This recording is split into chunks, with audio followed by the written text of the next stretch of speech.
Welcome to SEI Asia's podcast on environment and policy in Asia. In this podcast series, we invite experts to discuss the many critical and complex environmental challenges in Asia and how to find solutions through policy and partnerships.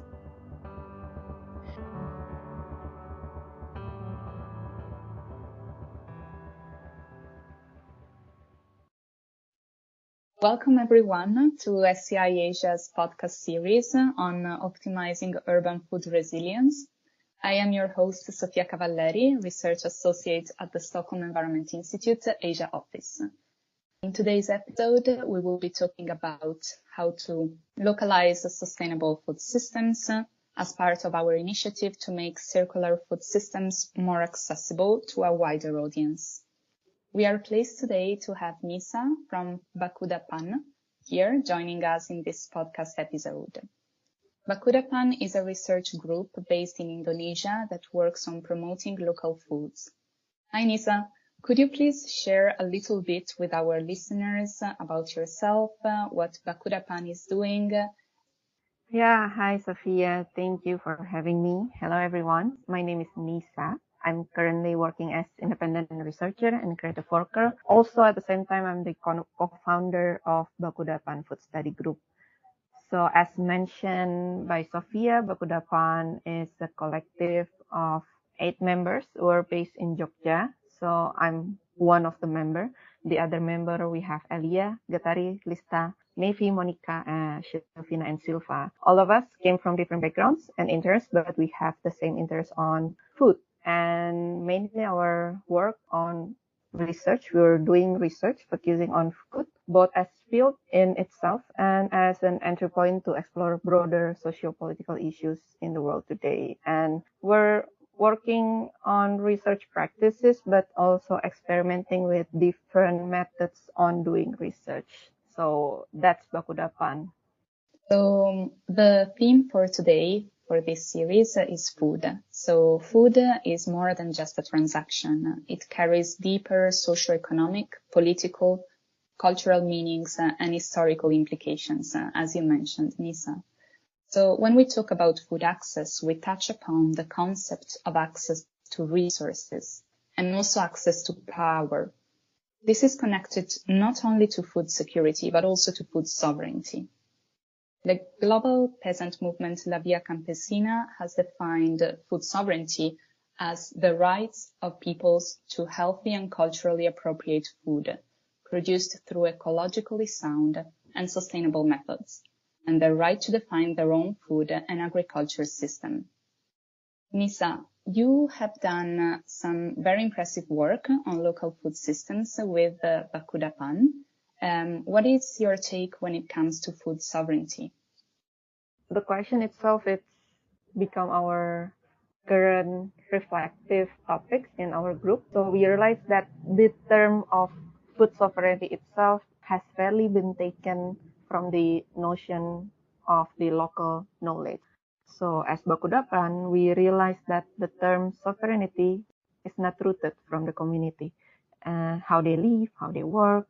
Also, when we think about the access and the space for the community to define their own food and agricultural systems are not yet feasible in recent times. Within the context of the community that we encounter, the main challenge right now is the freedom to plan and to eat what they used to have. Before those, let's say in quotes, who have higher power, created certain rules on what the farmers should plant or should eat. For example, we believe each region has their own soil condition that makes specific crops become their staple food. For example, in Jogja, there's community in Gunung Kidul that consume cassava or yam, and in other parts of Indonesia, they consume sagu and many more. We understand it's their staple food, but then it's disturbed by the nation's agriculture regulation and policy. Let's say, in this case, what we all know together is rice.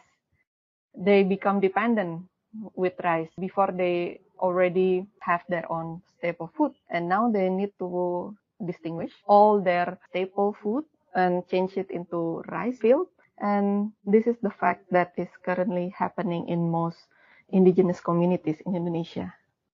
Super interesting. So in the past 2-3 years, Bakudapan has been involved in some applied research on edible weeds in particular. One of your key questions as a study group has been, how is food sovereignty built by common people? So Nisa, have you discovered anything interesting with this research in particular? Interesting that what I said earlier about food sovereignty is actually related to what I'm going to explain now, that the food sovereignty is built by the common people, and the answer is totally yes, as the government, we thought, that has failed them, and therefore they build their own system to sustain their life. It's the effort to preserve and archive their local knowledge, and it should be done by the community itself, and it has become their main drive to be persistent in their work to preserve and archive their own knowledge, because who else will do this? And in relation to preserving local knowledge, edible weeds become one of the examples on how mainstream knowledge has alienated the local knowledge on edible weeds, because edible weeds used to be a common knowledge that was frequently practiced and consumed by everyone. Nothing really special about it compared to now. They have new label as superfood or healthy food, but usually it used to be common plants or common crops that we found in our backyard or in the streets, in abandoned land, and many more. It's easy to find because they grew everywhere. But however, as massive development happens in the city area, the mainstream crops also started to plant it everywhere. And then the knowledge of edible weeds gradually disappear. We cannot really stop them because there's massive force from outside. Yes, so it's connected to history, power, and you touched upon the point of common knowledge. I was also thinking about the concept of circular food systems. And what do you think local food knowledge, including the edible weeds that you just mentioned, how can they help us achieve circularity in food systems? In terms of how to achieve circularity in food system for edible weeds, they can help this problem, but then with further notes that edible weeds, we cannot fully rely on it, because as we know, edible weeds cannot be commodified. We cannot really plant them.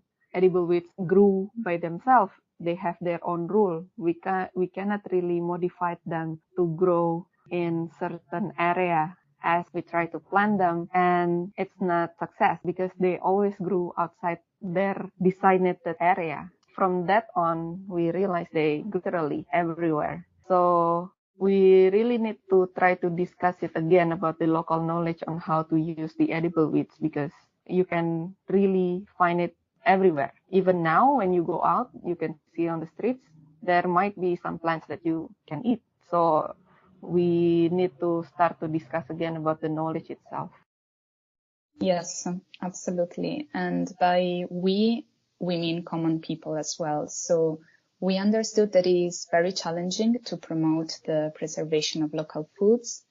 And how can we people, especially younger generations maybe, preserve this local food knowledge?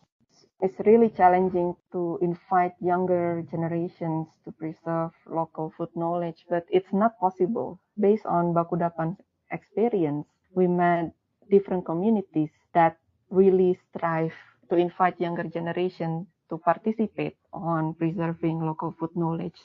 For example, Sekolah Pagesangan, which located in Jogja, they live quite far from the city. So the main challenge for inviting younger generation is the temptation of working in the city area to find jobs, to leave their hometown, to leave their village to find better life.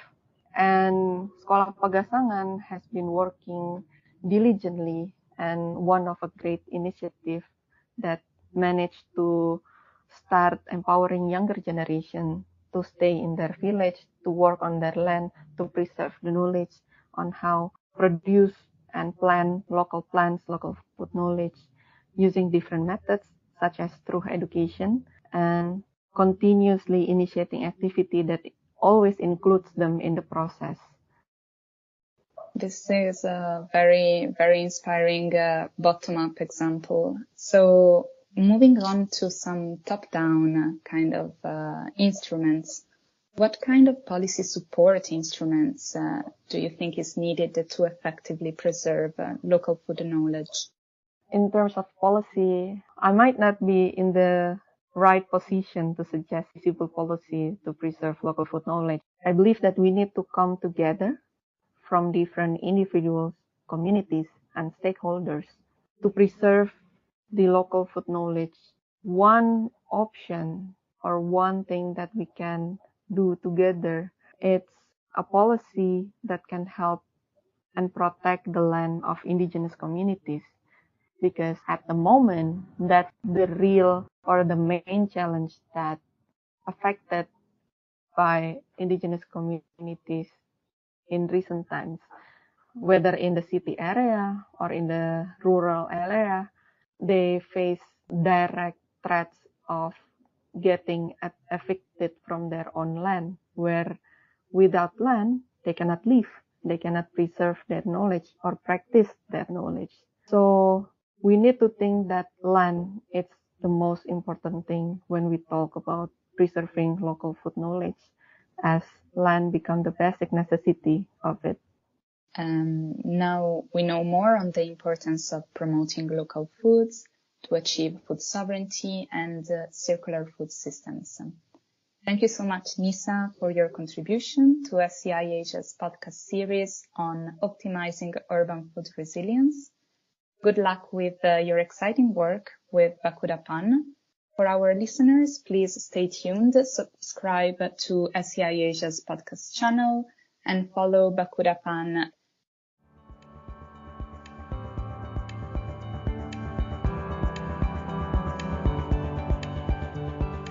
Thank you for listening to SEI Asia's podcast on environment and policy in Asia. For more information on these topics, guests, and our work, please visit our website on www.sei.org.